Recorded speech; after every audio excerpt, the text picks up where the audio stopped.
Welcome back to channel learning. It's me Banasa Khalid. മക്കളെ, നമ്മൾ ഇന്ന് പഠിക്കാൻ പോകുന്നത് 5ാം ക്ലാസ്സിലെ ബേസിക് സയൻസിലെ ഒരു ചാപ്റ്റർ ആണ്. അപ്പൊ ചാപ്റ്ററിന്റെ പേരെന്താണ്? 4th chapter seeds of life ആണ് നമ്മൾ പഠിക്കാൻ പോകുന്നത്. അപ്പൊ കുഞ്ഞുങ്ങളെ, നിങ്ങൾ കഴിഞ്ഞ ക്ലാസ്സിൽ നമ്മൾ പഠിച്ച കാര്യങ്ങളെല്ലാം നിങ്ങൾക്ക് ഓർമ്മ ഉണ്ടല്ലേ? അപ്പൊ നമ്മൾ ഇന്ന് പുതിയ ചാപ്റ്ററാണ് പഠിക്കാൻ പോകുന്നത്. നമുക്ക് നോക്കാം.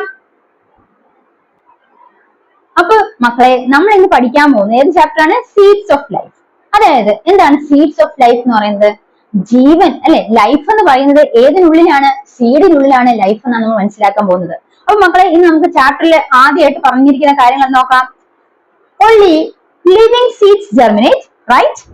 ചോദിക്കുകയാണ്, ലിവിങ് സീഡ്സ്, ജീവനുള്ള സീഡ്സ് മാത്രമല്ലേ ജെർമിനേറ്റ് ചെയ്യുള്ളൂ? അല്ലെങ്കിൽ ജെർമിനേറ്റ് ചെയ്യാൻ മീൻസ് മുളയ്ക്കുക അല്ലെ? ജീവനുള്ള സീഡ്സ് ആണോ ജെർമിനേറ്റ് ചെയ്യുന്നത്? അതെ അല്ലെ, ജീവനുള്ള സീഡ്സുകളാണ് മുളയ്ക്കുന്നത്. Life within tiny seeds grows in even huge trees. അതായത് ഹ്യൂജ് ട്രീസ് ആയിട്ട് മാറുന്ന സീഡ്സിനുള്ളില് ലൈഫ് ഉണ്ടോ എന്നാണ് ചോദ്യം. ഉണ്ടോ? ഉണ്ട്, തീർച്ചയായും ഉണ്ട്. അതിനെ കുറിച്ചാണ് നമ്മൾ ഇന്നത്തെ ക്ലാസ് പഠിക്കാൻ പോകുന്നത്. അപ്പൊ ആദ്യമായിട്ട് നമുക്കൊരു ആക്ടിവിറ്റിയാണ് തന്നിരിക്കുന്ന ടെക്സ്റ്റ് ബുക്കിൽ. എന്താണ്? Collect a variety of seeds, displace seeds in your class and write about their characteristics എന്നാണ് പറഞ്ഞിരിക്കുന്നത്. ഒരു വെറൈറ്റി ഓഫ് സീഡ്സിനെ കളക്ട് ചെയ്യുക, അത് നിങ്ങളുടെ ക്ലാസ്സിൽ ഡിസ്പ്ലേ ചെയ്യാം. എന്നിട്ട് അതിന്റെ ക്യാരക്ടറിസ്റ്റിക്സ്, അതിന്റെ പ്രത്യേകതകൾ എന്തൊക്കെയാണെന്ന് എഴുതുക.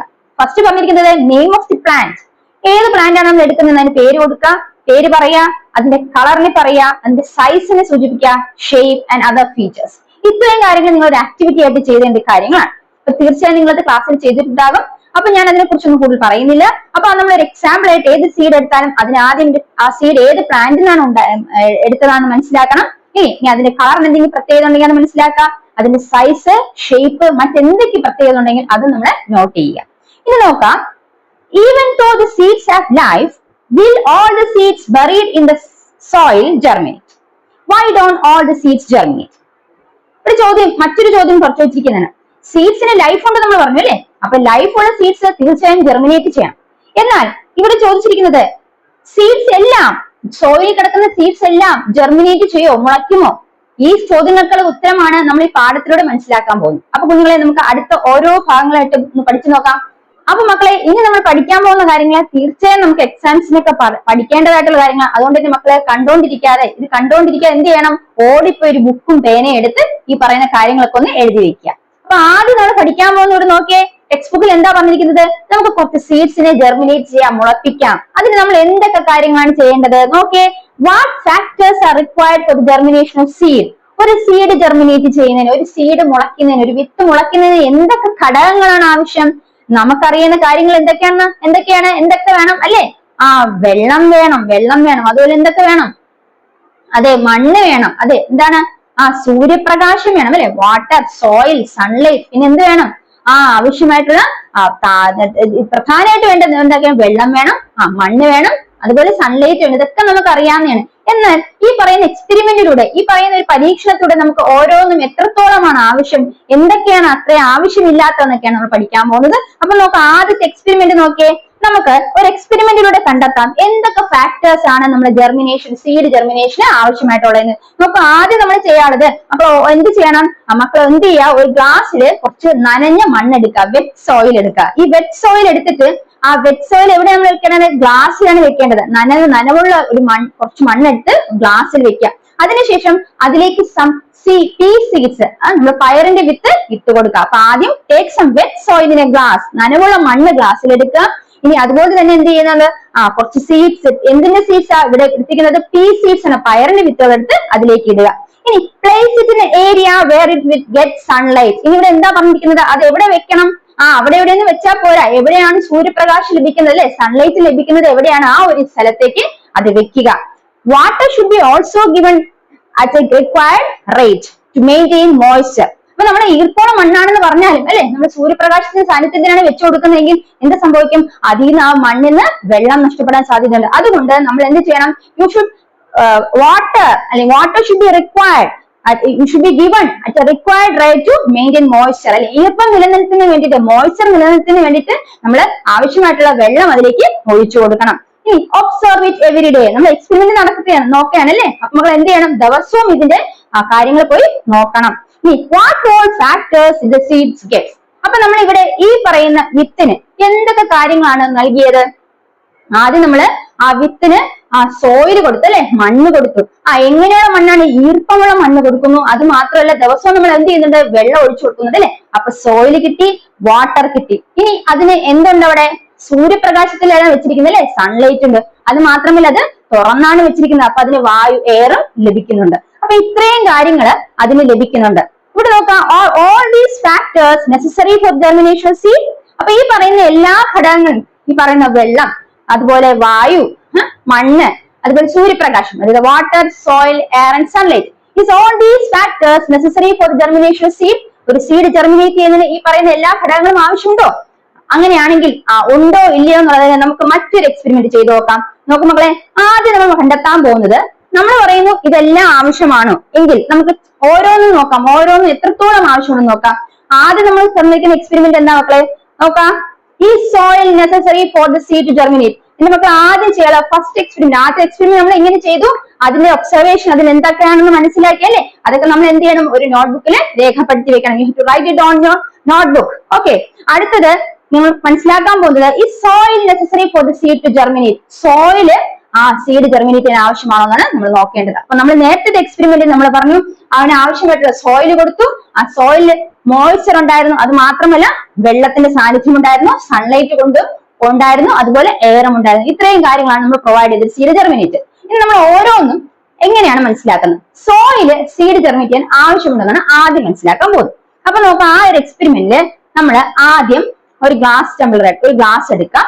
ആ ഗ്ലാസ്സിലേക്ക് ഒരു വെറ്റ് കോട്ടൺ ബോൾ എടുക്കാം. അതായത് ഒരു പഞ്ഞി അല്ലെ, പഞ്ഞി ഒരു ബോളിന്റെ രൂപത്തിലാക്കിയിട്ട് ആ പഞ്ഞിയിൽ എന്തുണ്ട്? ഈർപ്പമുണ്ട്. അങ്ങനെ ഈർപ്പമുള്ള ഒരു പഞ്ഞിയെ ഗ്ലാസ്സിലേക്ക് ഇടുക. ഇനി അതിലേക്ക് സീഡ്സ് ഇടുക. അതിലേക്ക് എന്ത് ചെയ്യാം? സീഡ്സ് ഇട്ട് കൊടുക്കുക. ഇനി നമുക്ക് നോക്കാം, what factors do the seeds gain. അപ്പൊ ഈ ഒരു സീഡിന് എന്തൊക്കെ ഘടകങ്ങളാണ്, എന്തൊക്കെ ഫാക്ടേഴ്സ് ആണ് ഇതിലൂടെ ലഭിക്കുന്നത്? നോക്കാം, നമ്മൾ പറഞ്ഞു ഈർപ്പമുള്ള വെച്ചായിട്ടുള്ള കോട്ടൺ ആണ് കൊടുത്തിരിക്കുന്നത് അല്ലെ, വെച്ച് കോട്ടൺ ബോൾ ആണ്, ഈർപ്പമുള്ള പഞ്ഞിക്കട്ടയാണ് കൊടുത്തിരിക്കുന്നത്. അപ്പൊ ഈർപ്പമുള്ളതായതുകൊണ്ട് അതിന് ആ സീഡിന് എന്ത് ലഭിക്കാൻ സാധ്യതയുണ്ട്? വെള്ളം അല്ലെ, വാട്ടർ ലഭിക്കാൻ സാധ്യതയുണ്ട്. ഇനി നോക്കാം, ആ സീഡിന് എന്താണ്? തുറന്നു വെച്ചിരിക്കുകയാണ്. ആ സീഡ് തുറന്നു വെച്ചിരിക്കുകയാണ്. തുറന്നു വെച്ചിരിക്കുമ്പോഴത്തേക്കും അതിന് എന്ത് ലഭിക്കുന്നുണ്ട്? ആ സൂര്യപ്രകാശം ലഭിക്കുന്നുണ്ട്, ആവശ്യത്തിന് എയർ ലഭിക്കുന്നുണ്ട്. അപ്പൊ ഈ മൂന്ന് ഘടകങ്ങൾ അതിന് തീർച്ചയായും ലഭിക്കുന്നുണ്ട്. അപ്പൊ നോക്കിയ മക്കളെ, ടീച്ചർ എന്താ പറഞ്ഞത്? ആദ്യം പറഞ്ഞു നമ്മൾ ഒരു ഗ്ലാസ് എടുക്കുക, അതിന് കുറച്ച് സീഡ്സ് ഇടുക. അപ്പൊ ഈ സീഡ്സ് ഇട്ടു. ഇനി ആ സീഡ്സ് എവിടെ ഇട്ടത്? ഈർപ്പമുള്ള സോയിലാണ് അല്ലെ, മോയ്സ്ചർ കണ്ടന്റുള്ള സോയിലാണ് ഈ സീഡ്സ് ഇട്ട് കൊടുത്തിരിക്കുന്നത്. മാത്രമല്ല നമ്മള് സൺലൈറ്റ് കിട്ടുന്ന ഒരു സ്ഥലത്താണ് വെച്ചു കൊടുക്കുന്നത്. അത് മാത്രമല്ല നമ്മൾ ഇടയ്ക്കിടയ്ക്ക് എന്ത് ചെയ്യുന്നുണ്ട്? വെള്ളം ഒഴിച്ചു കൊടുക്കുന്നുണ്ട് അല്ലെ. അപ്പൊ ഇവിടെ സീഡ് ജെർമിനേഷൻ ആവശ്യമുള്ള ഘടകങ്ങൾ ഈ ഗ്ലാസ്സിൽ കൊടുത്തിട്ടുണ്ട്. ഇനി നോക്കാം, അടുത്ത ഗ്ലാസ്സിൽ എടുക്കാം. അപ്പൊ നമ്മൾ മനസ്സിലാക്കി ഒരു സീഡ് ജെർമിനേറ്റ് ചെയ്യാൻ ഇതൊക്കെ ആവശ്യമുണ്ടെന്ന് മനസ്സിലാക്കി. എന്നാൽ നമ്മൾ മനസ്സിലാക്കേണ്ടത് പ്രധാനമായ ഒരു സീഡ് ജെർമിനേറ്റ് ചെയ്യുന്നതിന്, ഒരു സീഡ് ജെർമിനേറ്റ് ചെയ്യുന്ന ഏറ്റവും പ്രധാനമായിട്ട് അല്ലെങ്കിൽ നെസസറി ആയിട്ടുള്ള ഫാക്ടേഴ്സ് ആണ് നമ്മൾ കണ്ടെത്താൻ പോകുന്നത്. അതിന് നമ്മൾ മറ്റൊരു എക്സ്പെരിമെന്റ് ഒരു ടംബ്ലർ എടുത്ത് ഗ്ലാസ് എടുത്തു. ഇനി ആ ഗ്ലാസ്സിലേക്ക് നമ്മളൊരു കോട്ടൺ ബോൾ ആണ് ഇടുന്നത് അല്ലെ, വെറ്റായിട്ടുള്ള കോട്ടൺ ബോൾ ആണ്, അത് ഈർപ്പമുള്ള കോട്ടൺ ബോൾ ആണ് ഇട്ടിരിക്കുന്നത്. ആ കോട്ടൺ ബോളിലേക്കാണ് നമ്മൾ സീഡ് കൊടുത്തിരിക്കുന്നത്. മാത്രമല്ല ഇത് തുറന്നാണ് വെച്ചിരിക്കുന്നത്. ഓക്കെ, അപ്പൊ ഈ സീഡിന് എന്തൊക്കെ ലഭിക്കാൻ സാധ്യതയുണ്ട്? അതെ, ഈ സീഡിന് വാട്ടർ, മോയ്സ്ചർ കണ്ടന്റ് ഉള്ള കോട്ടൺ ബോളിന്റെ വെള്ളം ലഭിക്കാൻ സാധ്യതയുണ്ട് അല്ലെ. മാത്രമല്ല ഇത് ഓപ്പൺ ആയിട്ടാണ് വെച്ചിരിക്കുന്നത്. അപ്പൊ ഇതില് എയറിന്റെ പ്രസൻസ്, എയർ ഉണ്ട് അവിടെ. അത് മാത്രമല്ല സൺലൈറ്റിൽ ഇത് ലഭിക്കുന്നുണ്ട് അല്ലെ. ഈ മൂന്ന് ഫാക്ടേഴ്സ് ഇതിന് ലഭിക്കുന്നുണ്ട്. ഇനി നമ്മൾ മനസ്സിലാക്കേണ്ടത് ഈ ഏതോ ഒരു ഘടകമാണ് ഇതിൽ ലഭിക്കാത്തത്. എന്ത് ഫാക്ടർ ആണ് ഈ പറയുന്ന രണ്ടാമത്തെ ഗ്ലാസ്സിൽ ഇല്ലാത്തത്? നോക്കി മക്കളെ, നിങ്ങൾ എന്താണ് അവിടെ ഇല്ലാത്തത്? അതെ, നമ്മൾ മനസ്സിലാക്കി നേരത്തെ പഠിച്ച എന്താണ്? ഒരു സീഡ് ജെർമിനേറ്റ് ചെയ്യാൻ എന്തൊക്കെ വേണമെന്ന് പഠിച്ചു? വാട്ടർ, എയർ, സൺലൈറ്റ്, സോയിൽ എന്ന് പഠിച്ചു അല്ലെ. അപ്പൊ ഈ ഒരു എക്സ്പെരിമെന്റ് ചെയ്തപ്പോ നമ്മൾ എന്തിവിടെ എടുത്തില്ല? അപ്പൊ നമ്മൾ 3 എക്സ്പെരിമെന്റ് കണ്ടക്ട് ചെയ്ത് അല്ലെ. 3 എക്സ്പെരിമെന്റ് നമ്മൾ എന്താ മനസ്സിലാക്കിയത്? ആദ്യത്തെ കേസിൽ നമ്മൾ പറഞ്ഞു കോട്ടൺ ബോൾ അല്ലെ. എങ്ങനത്തെ കോട്ടൺ? വെച്ച് കോട്ടൺ ബോൾ ആണ് എടുത്തത് അല്ലെ, വെച്ചായിട്ടുള്ള പഞ്ഞിയാണ് എടുത്തത്. ഈർപ്പമുള്ള പഞ്ഞിയിലാണ് നമ്മൾ സീഡ്സ് ഇട്ട് കൊടുത്തത്. ബാക്കി എല്ലാ ഫാക്ടേഴ്സും അതിന് പ്രൊവൈഡ് ചെയ്തു. അപ്പൊ ആ ഘടകങ്ങളൊക്കെ കൊണ്ട് അവിടെ സീഡ് എന്ത് ചെയ്തു? ജെർമിനേറ്റ് ചെയ്തു അല്ലെ. രണ്ടാമത്തെ കേസിൽ നമ്മൾ എന്തെടുത്ത? ഡ്രൈ സോയിൽ ആണ്, എല്ലാ ഫാക്ടേഴ്സിനും പ്രൊവൈഡ് ചെയ്തു. ഡ്രൈ സോയിൽ ആണ്, വെള്ളം ഒട്ടും കൊടുത്തിട്ടില്ല. അപ്പൊ ആ സീഡ്സ് അവിടെ ജെർമിനേറ്റ് ചെയ്തില്ല. അപ്പൊ മനസ്സിലാക്കി മറ്റൊരു ഘടകം ഏതാണ്? വാട്ടർ ആണ് സീഡ് ജെർമിനേഷൻ പ്രധാനപ്പെട്ട ഒരു ഘടകം എന്ന് മനസ്സിലാക്കി. അടുത്ത മറ്റൊരു എക്സ്പെരിമെന്റ് ചെയ്തു. അവിടെ നമ്മൾ എല്ലാ ഫാക്ടേഴ്സും കൊടുത്തു, പകരം അതിന് കവർ ചെയ്ത് വെച്ചു, സൺലൈറ്റ് പ്രൊവൈഡ് ചെയ്തില്ല. നമുക്ക് എന്ത് കണ്ടെത്താൻ സാധിച്ചു? അവിടെ സീഡ്സ് ജെർമിനേറ്റ് ചെയ്യുന്നതായിട്ട് കാണാൻ സാധിച്ചു. അപ്പൊ നമ്മളിവിടെ നോക്കാം, ഒരു സീഡ് ജെർമിനേറ്റ് ചെയ്യാൻ വേണ്ടിയിട്ട് എന്തൊക്കെയാണ് പ്രധാനമായിട്ട് ആവശ്യമുള്ളത് നമ്മൾ മനസ്സിലാക്കി. വെള്ളം ഇല്ലെങ്കിൽ എന്ത് ചെയ്യുന്നു? സീഡ് ജെർമിനേറ്റ് ചെയ്യില്ല. നമ്മൾ ആ എക്സ്പെരിമെന്റ് കണ്ടു. ഡ്രൈ സോയിലിന് ആവശ്യമായിട്ടുള്ള എല്ലാ ഫാക്ടേഴ്സും ആ സീഡ് ലഭിച്ചുവെങ്കിലും ആ സീഡ് ജെർമിനേറ്റ് ചെയ്തോ? ഇല്ല. കാരണം അതിന് ഏറ്റവും പ്രധാനമായിട്ട് വേണ്ടത് എന്താണ്? വെള്ളം, അല്ലെ? വാട്ടർ. അത് അതിന് ലഭിച്ചില്ല, അതുകൊണ്ട് ആ സീഡ്സ് ജെർമിനേറ്റ് ചെയ്യില്ല. അപ്പൊ water is necessary four germination of seeds. ഏറ്റവും പ്രധാനമായിട്ട് വേണ്ടതാണ് വെള്ളമാണ്, അല്ലെ? ഇനി വേണ്ടാതായിട്ട് നമ്മൾ കണ്ട സോയിൽ ഇല്ലെങ്കിലും ഇവിടെ സീഡ് ജെർമിനേറ്റ് ചെയ്തു, അല്ലെ? അപ്പൊ എന്താണ്? സോയിൽ അത്യാവശ്യമില്ല. ഇനി സൺലൈറ്റിന്റെ പ്രസൻസ് ഇല്ലെങ്കിലും ഇവിടെ സീഡ് ജെർമിനേറ്റ് ചെയ്തു. അപ്പൊ ഒരു സീഡ് ജെർമിനേറ്റ് ചെയ്യാൻ അല്ലെങ്കിൽ സീഡ് മുളയ്ക്കുന്നതിന് വേണ്ടിയിട്ട് എന്ത് രണ്ട് ഫാക്ടേഴ്സ് അത്യാവശ്യമില്ല? സോയിലും സൺലൈറ്റും നെസസറി അല്ല. മനസ്സിലായോ? ഇപ്പൊ വെള്ളം ഏറ്റവും അത്യാവശ്യമാണ്. ഈ സോയിലും സൺലൈറ്റും എന്തല്ല? അത്ര അത്യാവശ്യം അല്ല. സോയിലും സൺലൈറ്റും ഇല്ലെങ്കിലും എന്ത് ചെയ്യും? ഒരു സീഡ് ജെർമിനേറ്റ് ചെയ്യും എന്നാണ് പറയപ്പെടുന്നത്. ഇനി water, air and suitable temperatures are also necessary for seed germination. ഒരു സീഡ് ജെർമിനേറ്റ് ചെയ്യണമെങ്കിൽ പ്രധാനമായിട്ടും വേണ്ട 3 കാര്യങ്ങൾ എന്തൊക്കെയാണ്? വാട്ടർ വേണം, എയർ വേണം, അതുപോലെ സ്യൂട്ടബിൾ ടെമ്പറേച്ചറും വേണം. ഇതൊക്കെയാണ് water, air and suitable temperature. ഒരു സീഡ് മുളയ്ക്കുന്നതിന് വേണ്ടിയിട്ട് ആവശ്യമായിട്ട് എന്തൊക്കെ ഘടകങ്ങളാണ്? വെള്ളം വേണം, പിന്നെ വായു വേണം, അല്ലെ? അതുപോലെ തന്നെ സ്യൂട്ടബിൾ, അതിനാവശ്യമായിട്ട് ഊഷ്മാവ്, സ്യൂട്ടബിൾ ടെമ്പറേച്ചർ, ഇത്രയും ഘടകങ്ങൾ മസ്റ്റ് ആയിട്ട് വേണം. അപ്പൊ നോക്കാം എന്താണ് സീഡ് ജെർമിനേഷന് പ്രധാനമായിട്ട് വേണ്ടത്? Water, air and suitable temperature. ഇനി പ്രധാനമായിട്ട് വേണ്ടത് വെള്ളമാണെന്ന് പറഞ്ഞു, സോയിലും സൺലൈറ്റും അത്യാവശ്യമല്ലെന്നും പറഞ്ഞു, അല്ലെ? ഇനി പറഞ്ഞ എന്താണ്? Different seeds have different germination times and suitable temperature.